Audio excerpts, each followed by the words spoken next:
5 p.m. Anybody care to do the Pledge of Allegiance? One of my co-commissioners here. Thank you.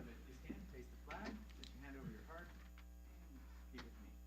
I Pledge allegiance to the flag of the United States of America, to the republic for which it stands, one nation, under God, indivisible, with liberty and justice for all. Roll call, please. Chairperson Cohens, Present. Commissioner Nelman, Present. Commissioner Talieda, Present.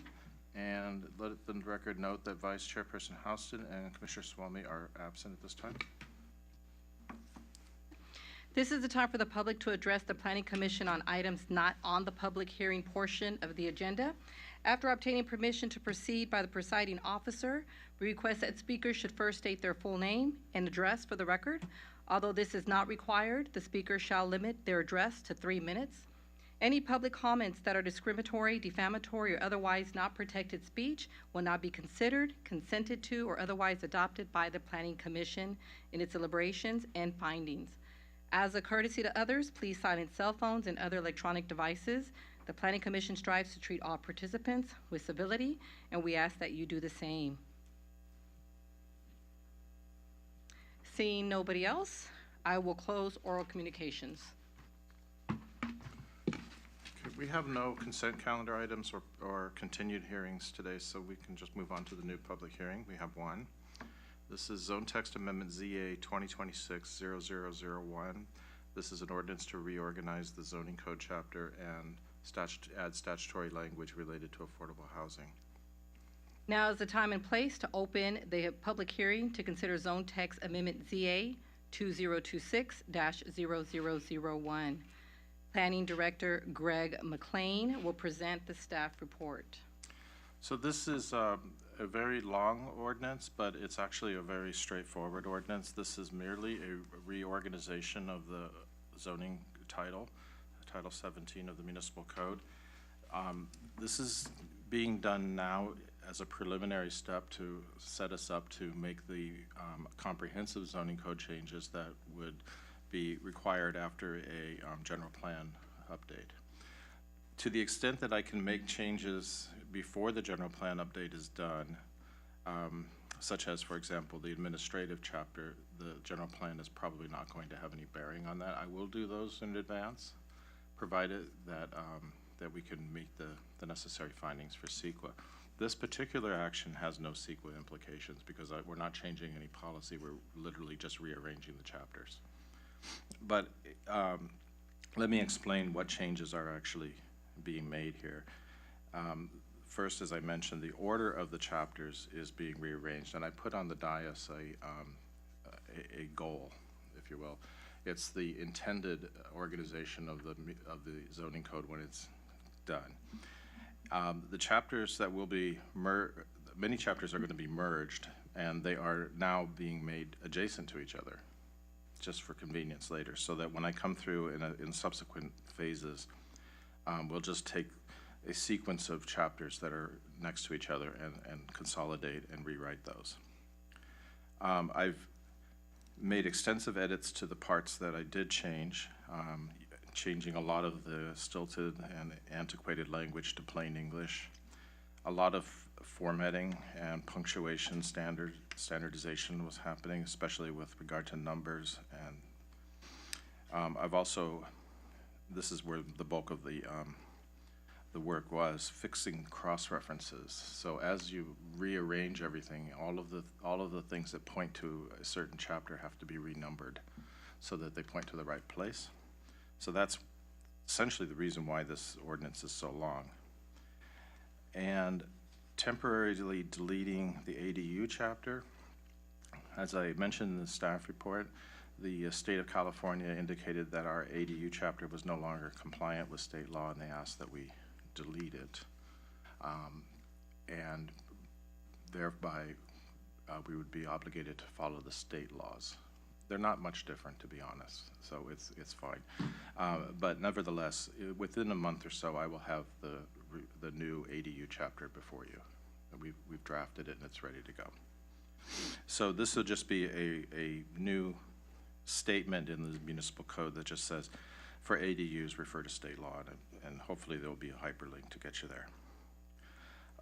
Also adding language required by different state laws that are related to affordable housing. These have no bearing on policy because they are, in fact, reflected in our housing element, but they also wanted to see them appear in the municipal code. And then lastly, deleting several chapters that are obsolete. For example, the bomb shelter chapter. Nobody has asked to build a bomb shelter for a while, so we don't really need it. And since they generally occur underground, nobody cares anyway, as long as you don't cross the property line.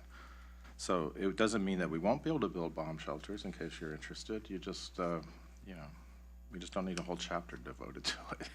Just get a building permit and go. Okay, that's it. There's no visual presentation because it's all just rearranging words. So that concludes my report. I'm open if you have any questions. What's the difference between the state, the ADU? Yeah. How does that affect the? Really, I think that it came down to one single difference. No, I rephrase that. Let me rephrase that. There was one difference, but over time, they kept changing the state law, and that created other differences. So a lot of it is just the standards have been loosened over the years by the state, and ours would still reflect some of the old standards that were completely compatible with state law when they were adopted, but are just, misleading now. So the reason we delete it is because we don't want citizens and residents to rely on our version that is, not even what we're enforcing. So it's just a question of making sure that when they look at the ADU regulations that apply here, they're looking at the right ones. But other than that, there was one difference. We are permitted to be somewhat more restrictive in certain standards, and one was the maximum size of a detached ADU. We had it The maximum size? Yeah. We had it at 1,000 square feet, and the state law allows you up to 1,200 square feet. So honestly, 200 square feet is probably not even worth putting back in, but we'll look at it when it comes up in a few months. How does affordable housing work? How would that determine what's affordable housing? Affordable housing is housing that is set aside for, for qualified tenants or buyers, and it's based on their income and the median income of the county. And every year the state, I think it's the state, publishes, they get the numbers from HUD, but then they publish the thresholds. So for a family size of some number, you can look down and see what the thresholds are to qualify as affordable, or if you're above affordable, you'd be market rate. And so these units are usually secured with contract with the city to provide them for a certain period of time, usually 55 years, at the affordable rate, so they can't rent it to anybody who isn't qualified. And there's a cap on the rent. It's based on 30% of the household's income. There's just a bunch of rules, but it's good to have these regulations because there are certain benefits that can be opened up by providing affordable housing, such as a density bonus. But a lot of our housing is affordable, just not officially. So they don't really count for us. But if you wanted to have an income restricted unit, there's a process. But a builder comes in and he wants to do 10 units, but if you put 4 affordable. Yeah, exactly. You might get 4 additional ones, and you're up to 14 then. That kind of thing. There's the density bonus chapter has all of the thresholds and everything, and it's out of date too, but we're working on it. Is it contract with the city? Yeah, the regulations are provided by the state, but the contract is with us, and we're responsible to ensure that it remains affordable. Do we have anything going on right now that's got some affordable housing? The city's building affordable housing at Cordary and Rosecrans. It may be a few more years before we see groundbreaking, but that's one. At the moment, there's a few applications that are trying to get their pro formas together to make sure that it works, and then we'll see those perhaps soon. There's at least 2. How do they advertise that? Well, how do we get that out to the public that, listen, this is available and you need to make a certain amount of money or less? Yeah. Most of that is actually a responsibility of the developer or the owner. And there are regulations that I'm not familiar with, but they are required to advertise it in, say, a newspaper of, they can do other things too, but at the minimum, and put it out there so that people can get a rough sense if they qualify. But there's a qualification process they have to go through too. Why do you say that our area is all affordable housing? No, I don't say it's all affordable. I say a lot of it is because the thresholds are high relative to it's based on the median income of Los Angeles County. And when you look at Los Angeles County, you've got a lot of very high-end and wealthy communities that skew Now, it's median, not mean, so that it doesn't move it as much, but the numbers are gonna come out any day now, I think, but last year's number, I'm thinking like a family of 4 was like a $96,000, and a lot of people that live in this area would qualify. Yeah. And then, if they do, then you set the rent based on 30% of their household income, and it reflects market rate. Yeah. Yeah. So it's not much of a burden for us like it would be for, Beverly Hills, for example. Okay. Commissioner Nemo, do you have any questions? No, I already asked mine before the meeting. Well, a couple of questions. Okay. Now, what we're doing today is basically recommending Yes. all these changes right here. Are we going to be going through them single-handedly, or we're just going to approve all of them at the same time? You want to be here all night? Well, The reason I say that is because most of the changes are of the types that I've described, and they're mostly, just changing capitalizations, adding punctuation, changing numbers to numerals so they're easier to read and things like that. The substantive changes is deleting the ADU chapter and adding the language about affordable housing, which we already have in our housing element anyway. So it's pretty much cosmetic. Other than that, it's just reorganizing. But I'm happy to go over anything that is of particular interest. Okay. I understand about the city needing, to comply with state housing laws and address the concerns. Mhm. No problem with all that. Of course, regarding the by right housing requirements and so forth. Yeah, right. And of course, I support also the efforts and all that for reorganizing the zoning code. My question would be, however, while I was reading through it, I noticed that there was a removal of the design review for all multifamily and mixed-use development. Right, that's a good point. Thank you for now- reminding me of that. I have questions over that. Yeah, The ordinance, of course, we're doing organizational, yeah. but I believe removing the design review is significant. It's a procedure change. It might be if you didn't look at it in the context of the state laws.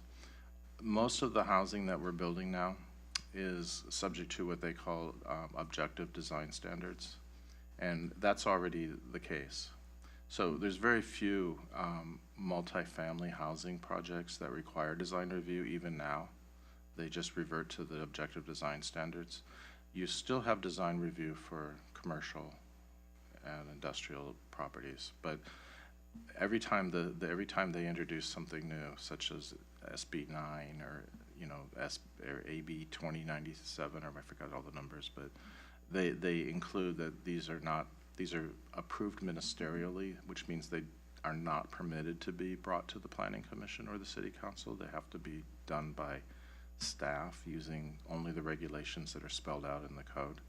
So I think it's not a significant change because the number of qualified projects that you would see is less than one a year at this rate. And I suspect, and I think I mentioned it somewhere, maybe I forgot, but I think that within 1 or 2 more sessions, all multifamily housing will be approved by right throughout the state, in which case you won't have design review for that anyway. So we're just one small step ahead of the state on this. Okay. Regarding, I wrote some questions down because Yes, I was go ahead. concerned about it. Yeah. The state law versus local choice, basically. Meaning, can staff clarify whether the state law specifically requires elimination of the design review Yes. for all multi-family No, and not mixed-use all. projects? Not all. Or whether, You're right. That's unless it's just an exemption for the local policy choice? Is that just locally, or is that something that the state requires for all multifamily? Is that something that Hawthorne is doing, or? No, state requires that there be no design review or any other discretionary review for the majority of housing that is multifamily that is built in this city. It's not focused on the city, it just happens to be what's being built here. Now, we haven't built very much multifamily housing. I think we've had, 3 projects in the last 10 years, really. The only one that I can think of in recent memory was the Malia Homes project that's being built now. But that one, we didn't have design review because it was qualified to be approved by staff. I mean, that was per state law. So even that one, you didn't have design review for that. You guys didn't see that one because the state law prohibits us from doing that. Okay. So going back to objective standards, can staff identify specifically which objective standards will now address neighborhood compatibility, Well, landscaping, yeah. facade, yep. and also the transition near the single-family homes? Well, we don't do. Because we have a lot of stuff going Right, but in we don't those do areas. design review for single-family homes already. They're already exempt. I mean, that's a Okay. policy choice that was made a long time ago. And I don't think that as long as the city's had design review, they've brought single-family homes. Yeah, but I'm talking about the opposite side of that. I'm talking about if someone wants to do like a big old project, you got a single-family home. You're basically, if you have objective standards, and I'm looking at the objective standards that I see, Yeah, I feel that they're not strong enough. I agree with you on that. They're very ambiguous, Yes, I agree. very gray. Well, they're My- not so much ambiguous, there's just not enough of them. Because, Because a whole bunch of stuff that I was seeing here, yeah, reading it, is very subjective. yeah, I know that, I And know that. Those My don't apply. my concern is the protection for the homeowner. So say that there is a development that wants to go near a single-family dwelling, Okay, I understand. a what you're saying neighborhood. now. Yeah, if the objectives were strong enough, yeah. I have my concerns on that. I do too, and I think you're really onto something. The problem is that would be making the objective standards more substantive now would make this reorganization impossible at this time. And the general plan update would be the trigger for doing that kind of a zone code change.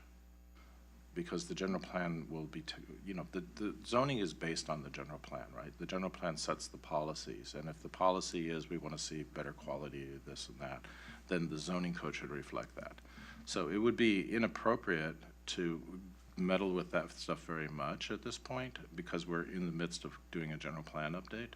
But I know that is something that we have to do. We have to beef up our standards, and we can do that to some extent, but today's ordinance is merely a reorganization. And then I put on the dais the intended organization, and they're clumped by subject matter.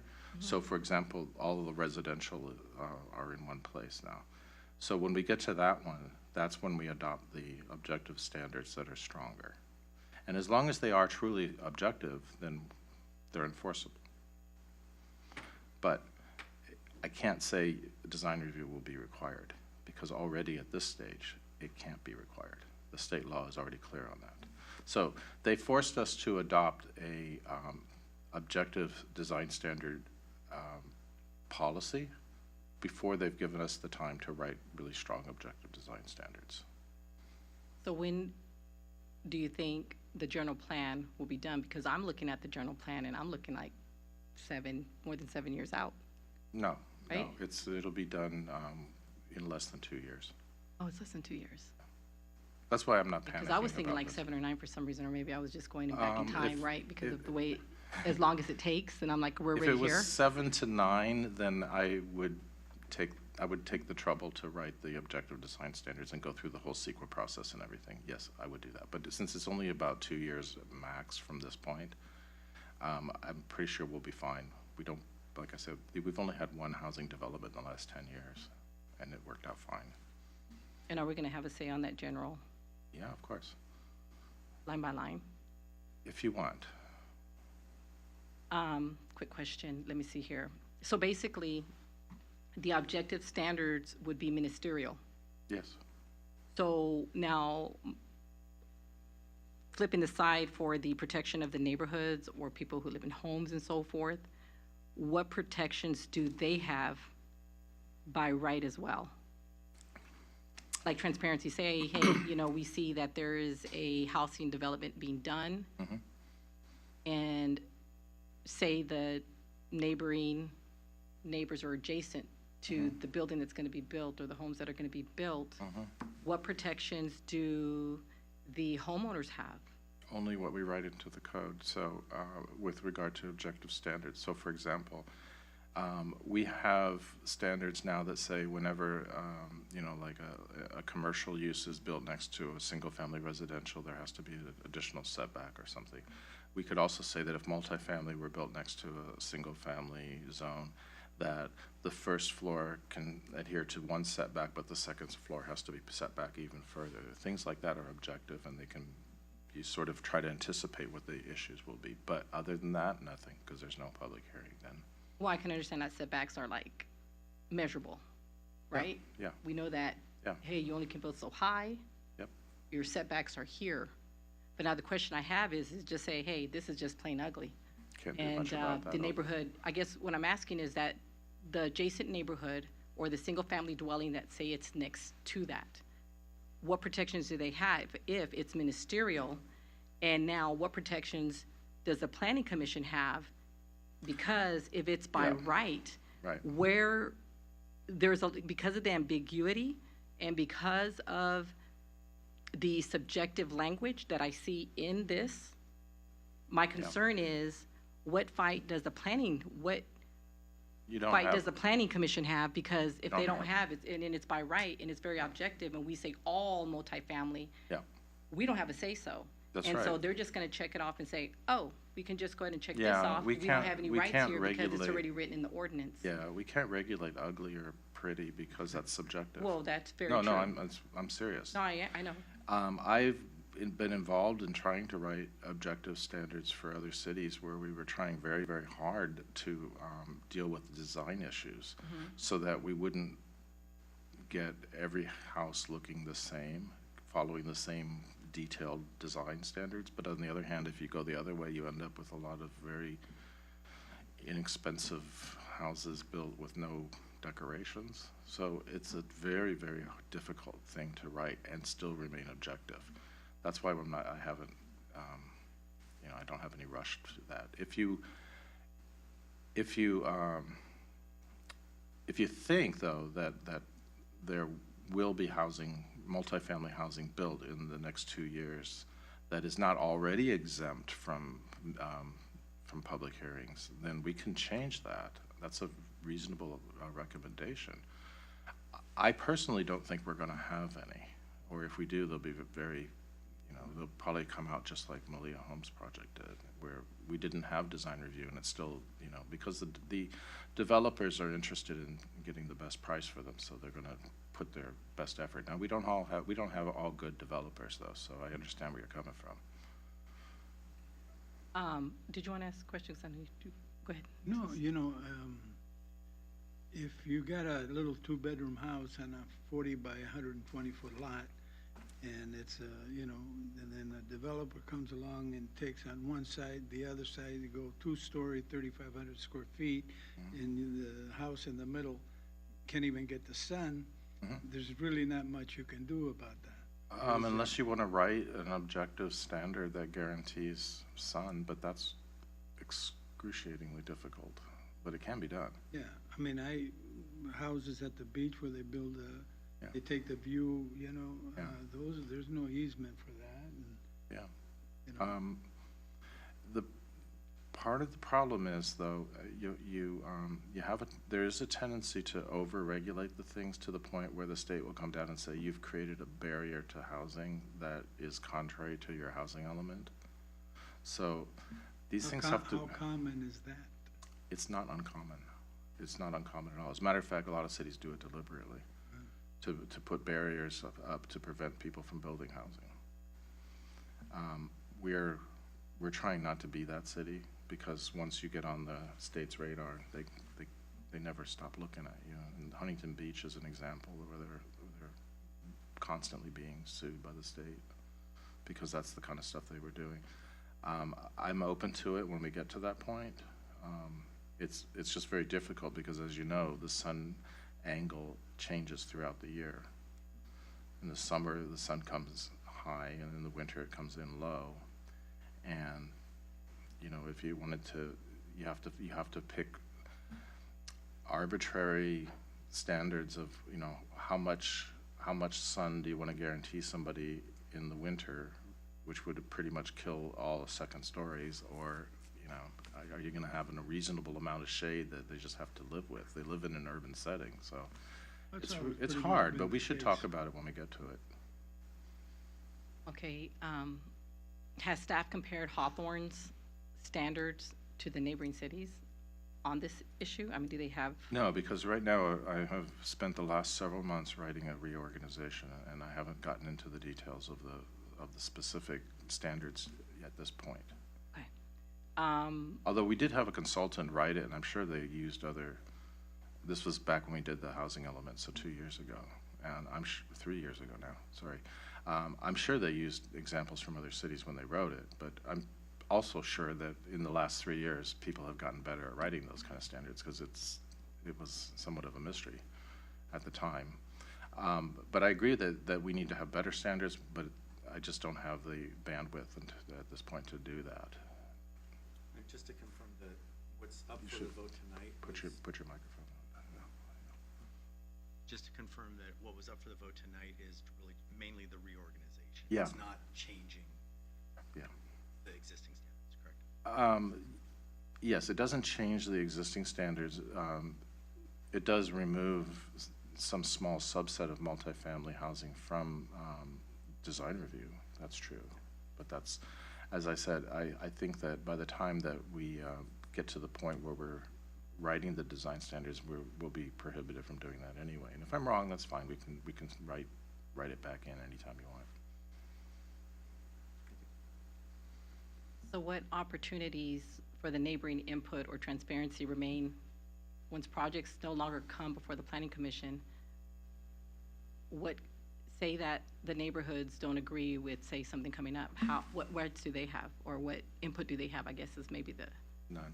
None. Unless they can get a hold of the developer and persuade them to change things. okay.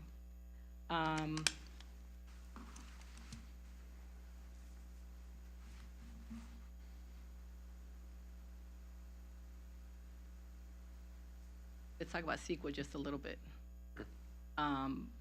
Can the city, you're the attorney, can the city attorney confirm that the basis for the determination that this ordinance is not CEQA project given the removal of the discretionary review? I believe it's in the staff report. Zone text amendment endeavors to reorganize the city code, the zoning code, clarifying portions of the text, add certain statutory language required by state law. It's determined not to be a project under CEQA, Public Resources Code, section 21065, because no significant regulatory changes are being made. So I guess the question is, do you disagree enough that that is a significant change, that it would trigger CEQA, and then you would direct me to go back and remove that change? No, basically removing CEQA from the design, behind removing the, well, my concern, I keep on going back to the discretionary thing on that, the design review. Removing it understand. completely, that's my concern. Yeah, I understand. I have determined, and it's subject to your approval, that that's not a significant change, because it's just a process change. It affects very few, if any, developments, none that we know of, for example, because, as I said, the ones that are in the pipeline are exempt already. So if you disagree, I don't take these personally. You just tell me, go back and rewrite that section and put the design review back on the multifamily that does still qualify. That's not a problem. I could do that if there's a direction to do that. Okay, Ain't gonna do it. yeah. No, it's not a problem. However, I do honestly think that within the next few years, we'll have to take it out again, but that's okay, that's easy enough. Okay. Question is, so this is basically temporary, right? Oh, Until we very, get the very general plan? temporary. I mean, you know, I don't like, what you held up is the final version. There, Oh. yeah, in the ordinance, there's the list of all of the new chapters, and there'd be like Yeah. the red line and seventeen, stuff twenty like A, that, twenty yeah. B, 20, that's Yeah. temporary. I don't want to keep That's all that. temporary? All of it's temporary. Okay, 'cause So you were as, scared- I was getting scared when I was reading through it. oh, no, because, well, what you're reading is what's already in the code with the, with the With a few exception of the one different thing. changes. Yeah, very slight changes, but mostly just grammatical and, you know, And I'm pretty sure, because I look at everything. I know they mentioned alcohol regulations. I'm not sure if that was a misprint or that was purposely put about alcohol in one of these, within one of these chapters. I think it was maybe a misprint, I don't. mentioned alcohol. I didn't change anything on the alcohol one. but it's in there. Well, it's getting moved around as well, yeah. Okay, so It's still nothing- there, Okay. yeah. So it's- We did an ordinance on alcohol a couple of, maybe a year or so ago, Mhm, and it seems to be working fine, so I'm not changing anything on that. okay. As a matter of fact, I believe we're gonna have an alcohol CUP coming up in the next few months, Okay. so, yeah. Let me see here. Go ahead. Greg, I had a conversation with somebody today, and they were asking me, how can we rent, you know, all these vacant properties on Boulevard, you know, and I don't know, they're there for however long, and in my opinion, it just requires making a deal, you know, but is there any possibility, like, let's just say I own a piece of property, you want to rent it, the city subsidize rent for a certain period of time? Is that something that, let's say the rent is $3,000 a month, the city would be willing to subsidize it 50% for a year or 18 months?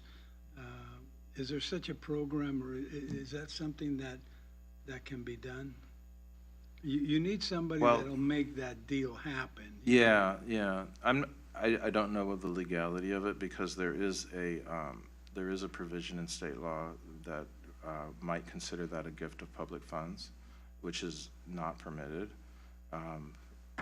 If it was ever done, it might have been done with redevelopment money, but we don't have redevelopment anymore, so I don't know if we could set it up again unless we had some other funding sources. You know, it was just a conversation, and just, Yeah. I thought about that, you know, I've Intriguing. been in real estate a long time, and you make a deal, you know, Yeah. everybody's losing out. Well,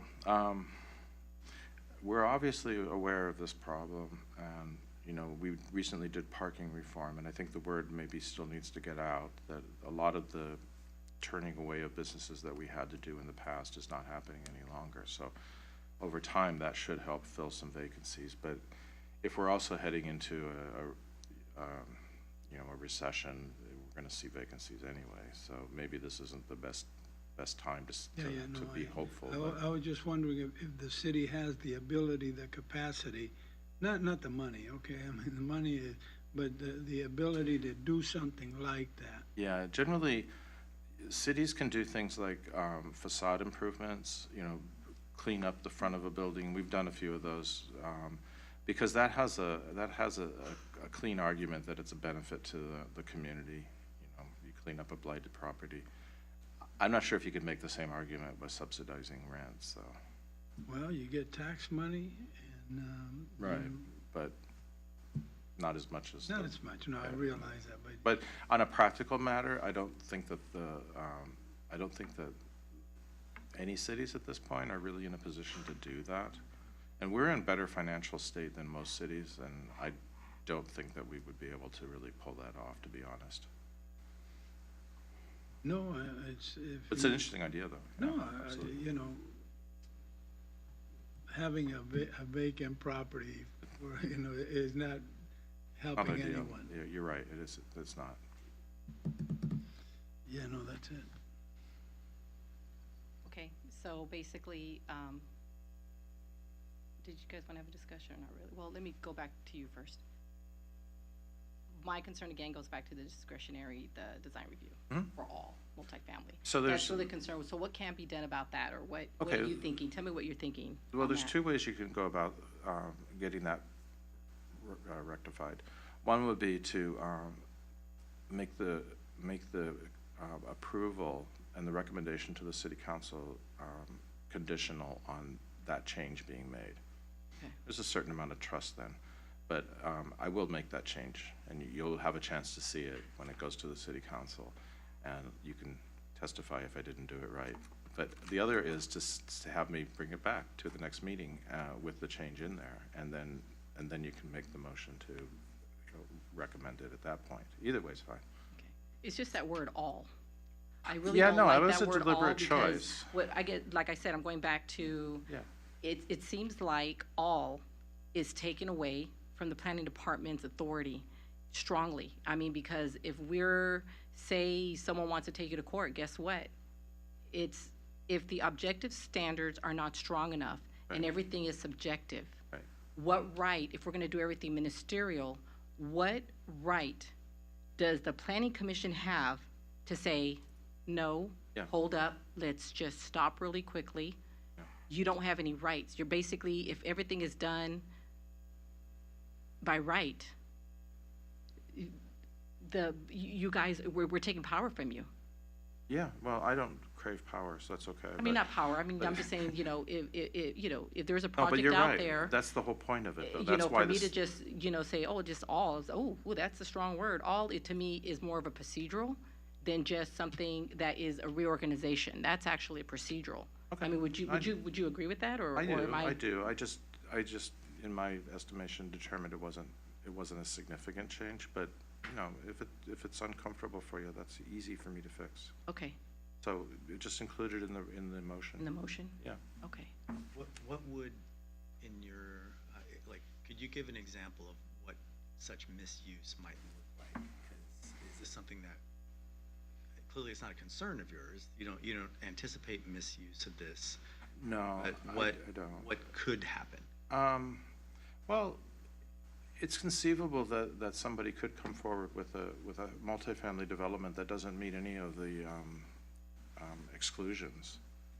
And then they may, just take advantage of us and build the cheapest, ugliest building they can. That's possible. But is that something where, let's say they did design a cheap and ugly building, and it came to planning commission for approval, is that something that we could look at and say, no, it's a cheap, ugly building, we don't want it? Only if it would go to the design review. So, chairperson's request is to put that back in, and for as long as we can do that. And that's a legitimate thing? Yeah, yeah. The commission would say is cheap and ugly, we Yes, don't want it. absolutely. Okay. Because design review allows you to use your discretion. So that's fine. I honestly don't think it will make any difference, so that's why I have no objection to making the change. Because I don't think we're gonna get any of those that don't qualify. I think all of those that we're getting are gonna have exemptions. So there's no harm done in putting it back. Okay. And there's the potential that one bad actor may come through, and now you'll be able to catch them.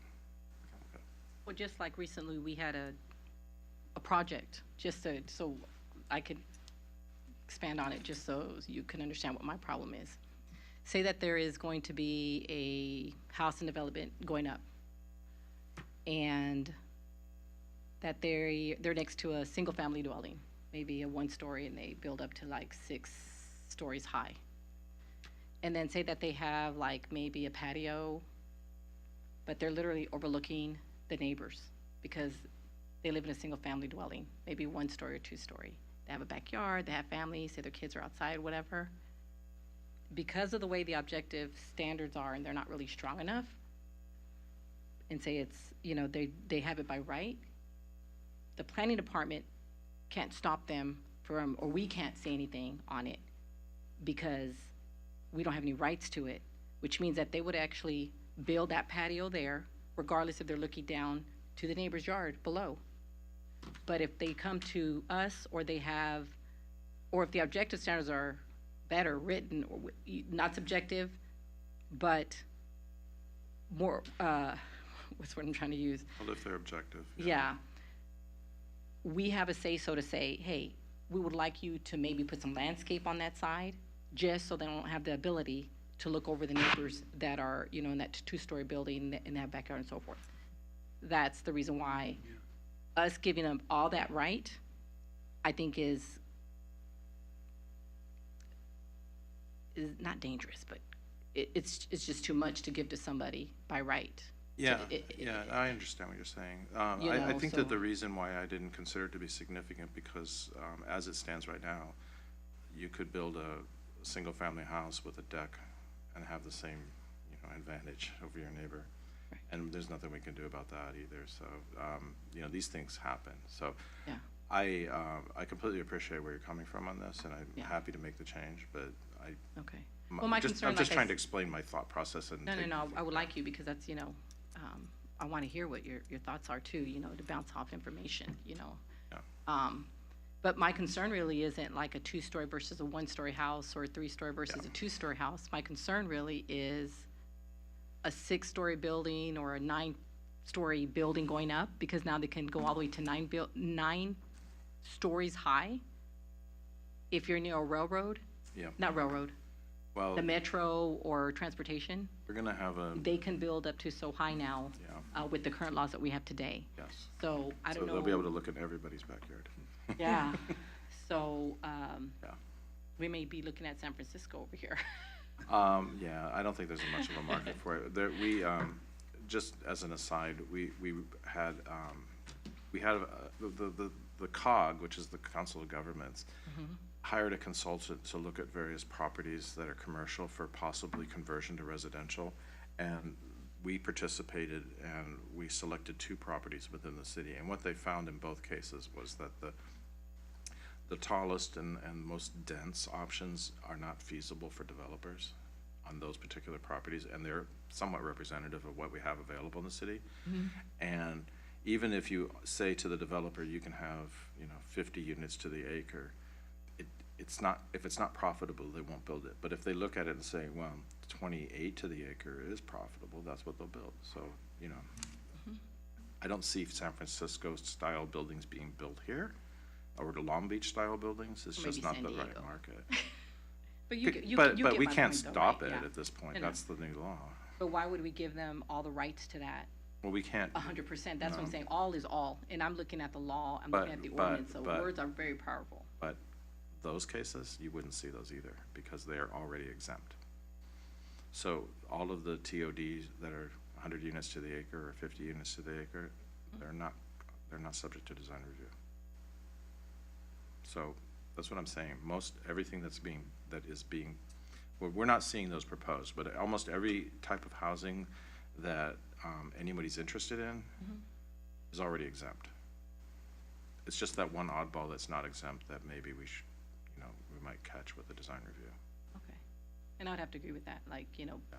why put it in if it's not necessary, is what you said?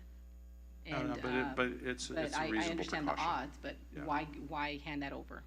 Well, I think that the strong argument is that it is a change that I instigated, and it's you know, the better argument is not to instigate the change if it doesn't matter either way, right? I mean, in my opinion. So I will be happy to do what you've asked. Yeah, if we can do that, that'd be great. Yeah. Going off subject now, and then I'm gonna come back to that. Okay. Because I wanna make sure that's on the record. What is the dealing with the airport, the Hawthorne Airport itself? When we're talking about the airport itself, does the city have any rights to it at all? Because I know I saw some Well- language with the airport Yeah, itself. I haven't read the terms of the lease, and I don't know. We are still, of course, the landlord. Is that part of what's But this voted is- on tonight? or No, this is only to the extent that the airport-related chapters are also being moved. But I was going to say this, unless you can bring it back to the reorganization, it's kind of a bit off topic. No, it is. There is information on what I saw. There is some Well, there are language. 3 chapters that relate to the airport, Correct. and they're being relocated without any changes. So there's no changes at all from what we have currently right now? The numbers. I mean, instead of 1722A, it's gonna be 17 something else. That's all, really. Okay.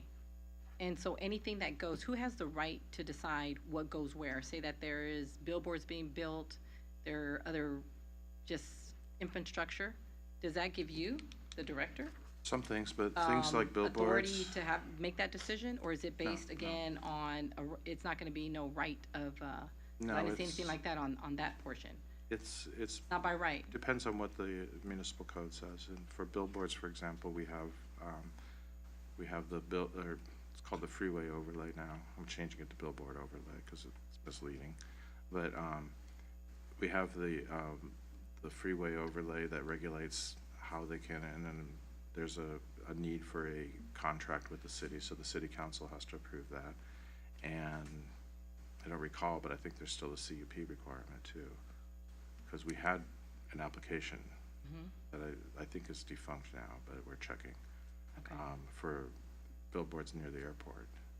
But the airport is also special because it has its own plan that was approved by the city council several years ago, and many of the things that are allowed are described in the plan, and they're by right now because they're in that plan. But not everything. Some things still require conditional use permit. Because you know there's gonna be a lot of changes at the airport, Yeah, we're looking forward to it. you know? And I just wanna make sure that there's no that there's nothing, I just wanna make sure that whatever they're doing at the airport, at least the council has a right to say, hey, you guys are doing a lot of crazy stuff here, and I just wanna make sure nothing is taken away from them, and also from you guys. No, we have very little to do with the airport now because once the master plan was adopted, you know, we know how it will be developed. And it's only deviations from that we would get involved in. And so far, there haven't been any deviations because we still control how that works. So the city has not given away its authority. It's basically just given away the management of the operations. That's a different thing. And yeah, Archer will be making changes, but to the extent that they don't conform to the airport master plan, then they'll have to come and get permission from us, including the planning commission and the city council. Okay, But so far, everything that we've seen comports with the airport master plan. okay. So far. And the decisions that the director of planning, or anybody who's in that position, they can't override anything. I mean, they have a right to make a decision, but I guess my question would be, can, I guess, the council itself, the city council members that are there, are they able, or are you guys gonna talk with the city council, say, hey, this is what we're thinking, what do you think, or whatever? Do they have a say-so Okay, on what? There's 2 points there. First of all, any decision I made can be appealed, and it gets appealed to this body. And any decision you make can be appealed to the city council. So there's 2 layers of protection from any decision I make. But I also don't make any decisions that are outside of my authority. So my authority is basically the ministerial stuff that's spelled out in the municipal code. So should I err in that, you know, that and use discretion when I'm not supposed to, then I hope that somebody would appeal that decision and then get it fixed. Okay. Or that I would just fix it myself. But either way, the other part of that is, no, we don't consult with the city council because the city council has already adopted the policy, and that is the airport master plan, but they've adopted the general plan. And so, rather than consulting the city council on every, you know, potential development, we know what their policies are, we know how it's implemented through the zoning code or through the airport master plan. So we have our marching orders, we have our directions, and our job is to make sure that we're doing it according to what they've adopted. So we don't consult with them on a project-by-project basis when we already know the direction that we're going. But they always have the option of amending these things, Correct. but that's not the case in here. There's Okay. no movement to amend anything. Okay. And when I ask these questions, just so you know, is, you know, nothing personal. No, I know. Nothing personal It's to, putting it out there in the you know, public. because yeah. we love you, right? I hope so. But we may not love the next one. Right? So, Right. you know, it changes hands. I mean, it can change in a year, 2 years, whatever. We have somebody and they just go rogue on us or something. It's like, whoa, I just want to make sure that, you know, we're protected Yeah, in every way, you know? yeah, the administrative chapters of the municipal code regulate pretty heavily what my authority is. And like, anything outside of what is explicitly granted to me as an authority through the zoning code or, you know, by way of the policies of the general plan, I just can't do. I mean, if I did, I would be derelict in my duty and Okay. subject to discipline, I guess. Okay. All right, so any other questions here? Is there anyone who wishes to address the commission on this issue? Are there any documents to place into the administrative record? No. Do my fellow commissioners have any final comments on this item or questions for staff? No, I don't remember having to deal with the state like we do today. Oh, no, they're getting very activist in the last 10 years. It's been something else. Hardly ever, I mean, I spent a little time on the planning commission, you know. a But we few didn't years deal with back. these things then, yeah. No, it's much, much more. Yeah. There's a constant struggle between local control and state priorities, and they're not on the same page. And I do want, because I have concerns, if I can be on the record, that I would like the record to reflect my concerns regarding the elimination of the discretionary design review for all multifamily and mixed-use development. I just want to make sure that's on the record. Right. Um, So when the motion is made, the maker of the motion should indicate that those multifamily projects that are not exempted by state law would still require design review. Okay.